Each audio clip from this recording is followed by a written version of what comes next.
Do you ever lie awake at night, replaying a conversation from 3 days ago, analyzing every word you said, every expression on their face, wondering if you came across the wrong way? Are you someone who can't make a simple decision without creating a mental pros and cons list so elaborate it could be a thesis? Do you find yourself preparing for every possible outcome of a situation, even the ones that are wildly unlikely, just so you won't be caught off guard? If this sounds familiar, you're not just being cautious or thoughtful. You might be caught in the exhausting cycle of overthinking. Psychologists define overthinking as the process of repetitive thinking about the same thoughts, which are often negative or distressing. And it's different from problem solving because it doesn't actually move you toward a solution. Instead, it keeps you stuck in analysis paralysis, draining your energy and clouding your judgment. What makes overthinking so tricky is that it disguises itself as productivity. It feels like you're doing something useful, like you're being responsible by considering every angle. But there's a crucial difference between thoughtful reflection and the kind of mental spinning that leaves you more confused than when you started. Understanding the psychology behind why some people overthink everything can help you recognize the pattern and, more importantly, start to shift it. Number 1. You treat every decision like a life or death choice. Have you ever stood in a coffee shop for 5 minutes trying to decide between 2 drinks? Your mind racing through scenarios about which one you'll regret less. Do simple choices like what to wear or which route to take to work turn into major deliberations that eat up your time and mental energy? Overthinkers have a tendency to catastrophize decisions, no matter how small. This happens because your brain has trouble distinguishing between high-stakes choices and low-stakes ones. Research in cognitive psychology shows that chronic overthinkers often have an overactive default mode network, the part of the brain that activates when you're not focused on the outside world. This network is responsible for self-referential thinking, and when it's in overdrive, it treats picking a sandwich with the same level of scrutiny as choosing a career path. What's happening psychologically is that you've developed a pattern of trying to eliminate all uncertainty before taking action. The problem is that certainty is an illusion. No amount of thinking will guarantee the perfect outcome, but your brain hasn't accepted that yet, so it keeps searching, keeps analyzing, hoping that if you just think about it a little bit longer, the right answer will become obvious. This pattern also reveals something deeper, a fear of making mistakes. Somewhere along the way, maybe through critical upbringing or past experiences where errors had significant consequences, your brain learned that mistakes are dangerous and must be avoided at all costs. So now it tries to think its way out of risk, not realizing that overthinking is its own kind of risk, one that costs you time, peace, and spontaneity. Number 2. You replay conversations on an endless loop. Does it seem like once a social interaction is over, that's when it really begins for you? Do you find yourself mentally rewinding conversations, analyzing the tone someone used, the pause before they answered, the expression that flickered across their face? Have you spent hours dissecting a casual comment someone made, trying to decode what they really meant? This is one of the hallmark signs of an overthinker, and it's rooted in something psychologists call rumination. Rumination is the process of repetitively going over the same thoughts without reaching a resolution, and it's strongly linked to anxiety and depression. When you replay conversations, your brain is usually trying to answer an unanswerable question. What did they think of me? The reason this question is unanswerable is because you can't read minds.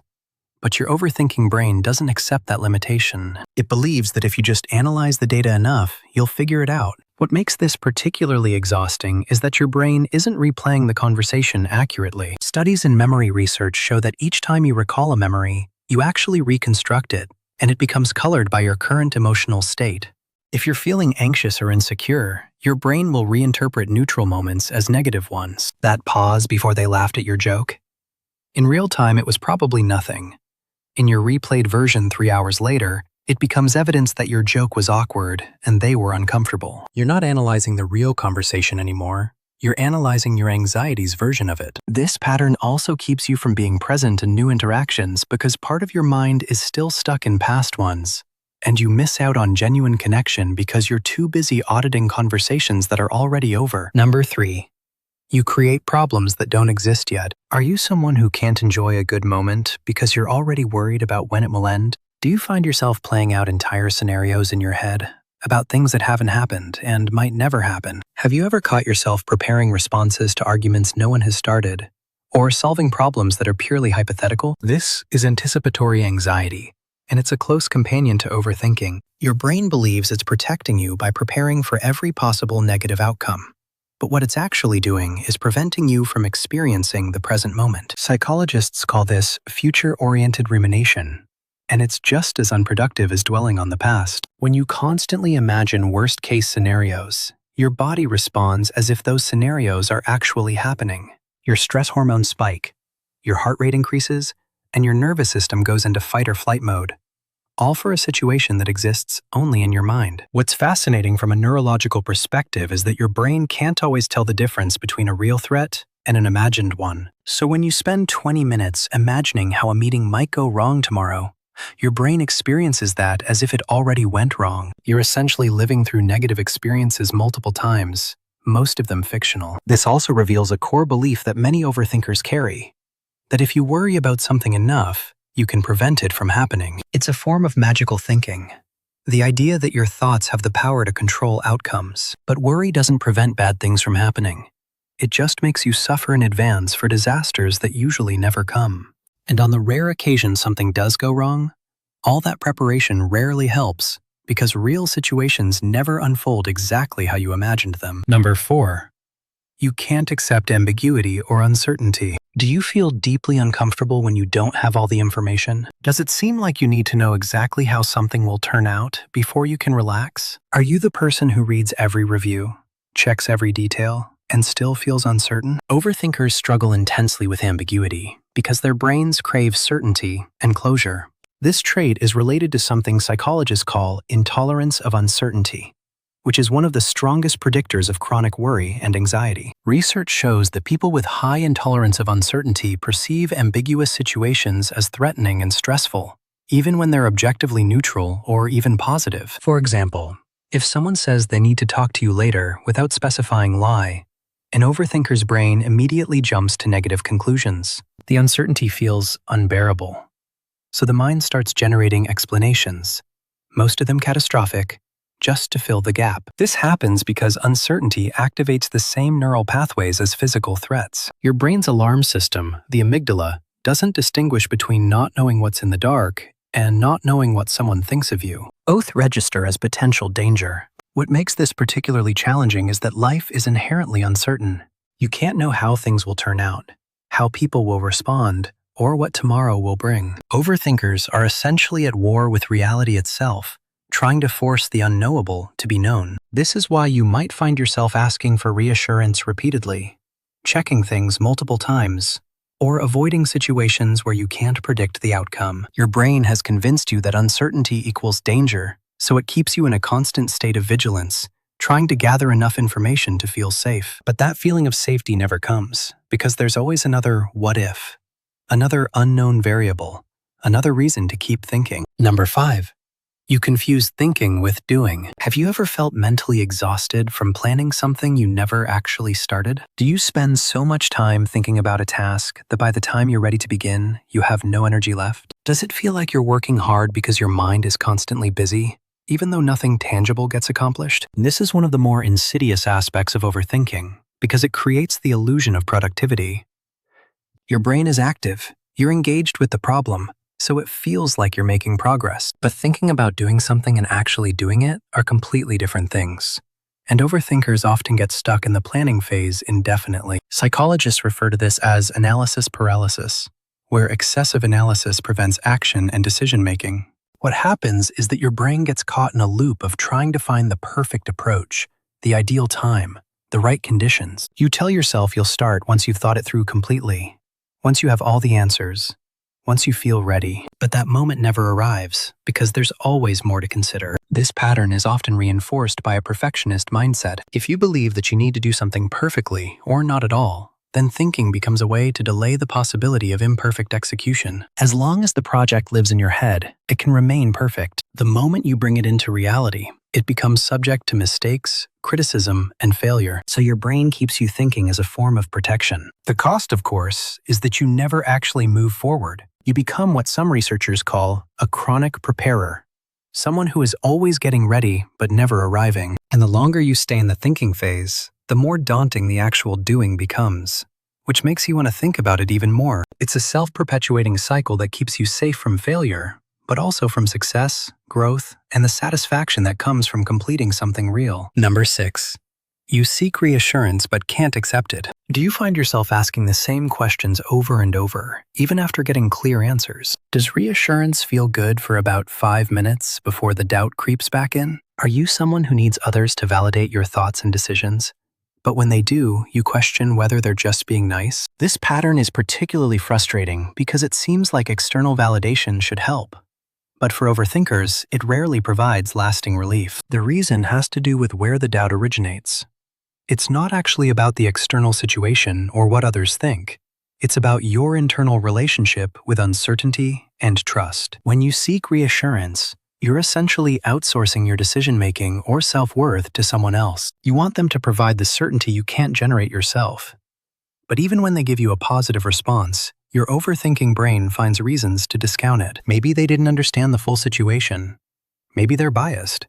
Maybe they'll change their mind later. This is because reassurance seeking, while it feels like it should reduce anxiety, actually reinforces it. Each time you ask for reassurance and get it, your brain learns that you can't trust your own judgment and need external validation to feel okay. This makes you more dependent on reassurance, not less. Psychologists working with anxiety disorders often focus on breaking this reassurance-seeking cycle because it prevents people from developing confidence in their own decision-making abilities. What overthinkers need isn't more reassurance.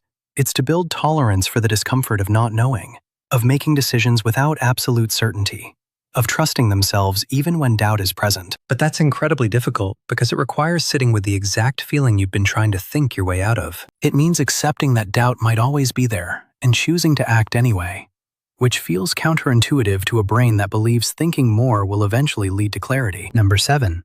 You experience physical exhaustion from mental activity. Does your body feel tired even when you haven't physically done much? Do you experience tension headaches, muscle tightness, or digestive issues that seem to have no clear physical cause? Have you noticed that your sleep is disrupted not by external noise, but by your own thoughts? Overthinking isn't just a mental activity.